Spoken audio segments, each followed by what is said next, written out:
At Atomic, we make a few different Conrods for the Barra 6-cylinder engines. We make 4, as you can see here. So I thought I'd just quickly run through the features and benefits of all of these different Conrods. Now, the first steel Conrod that we do is what we call our street talker Conrod. It's an I-beam rod, as you can see. It's a budget rod. It's pretty good. It handles up to 550, 600 kilowatts at the tyres. So it's quite a durable piece. And we put them in all of the mild engines and also some of the normally aspirated engines that we do. Now the next rod up from that is what we call our Superleggera, or it's rated to about 690, 700 or so kilowatts at the tyres. It's a H-beam construction, which is stronger than the I-beam in construction, and it also has a couple of features which I don't think anybody else has in a standard performance rod. What they are, the main feature is that we rifle drill a hole up through the centre of the Conrod, and it feeds oil through to the gudgeon pin. Now, feeding oil through to the gudgeon pin does two things. Firstly, it lubricates the gudgeon pin in the bush, which is a big wear problem in turbo engines because of the loading down onto the gudgeon pin by combustion. Secondly, the excessive amount of oil that is fed there that would not normally be there under normal conditions splashes around and cools the underside of the piston. So it does two jobs. It's very effective in doing those two jobs. I stole that idea actually from diesel engines. Diesel engines for many years have had pressurised oil feed to the gudgeons and piston crown cooling built in. So I thought if it can work well in a diesel with 25:1 compression and plenty of boost, we're not going to have any problems in a turbocharged Ford engine that's only making 1,000 or 1,500 horsepower.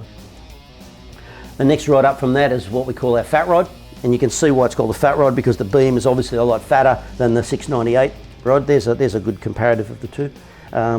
This is rated to around about 1,000 kilowatts or so. It also has the oil feed hole up through the centre that we've rifle drilled in place. The oil feed for the rifle drilling is picked up by the factory hole in the bearing, so there's no bearing machining or there's no other machining of anything. It all just bolts together in the straightforward format. This is the strongest rod that we do.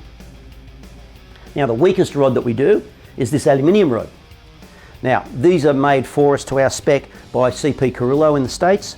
They're an aluminium rod made out of a proprietary aluminium, and the reason we use these is only in engines above 1600 horsepower, because the aluminium can absorb some of the combustion shock loading as opposed to a steel rod which will impart that shock loading straight through to the journal, straight through to the bearings, and we end up with bearing problems when we get to those sort of power levels. The second point of these Conrods is the fact that they do require a lot more maintenance. Now, people have often asked me, can I use them in street cars? I don't think you can. What we find is that the rods do stretch after a while because of the continual work hardening of the engine with combustion. So CP recommend measuring them at after 30 runs and changing them at 50 runs. So that's not much good for a street car, but if it was driven, with less boost and taken reasonably easily on the streets, I don't think the beam will actually fatigue during normal use. So there we have it. They're the 4 Conrods that we do for the Barra engines.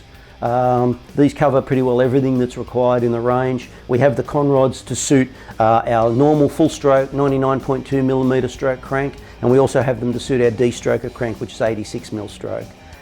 So there you have it. Got any further questions? Shoot me an email, give us a call, and I'll see what I can do to help you out.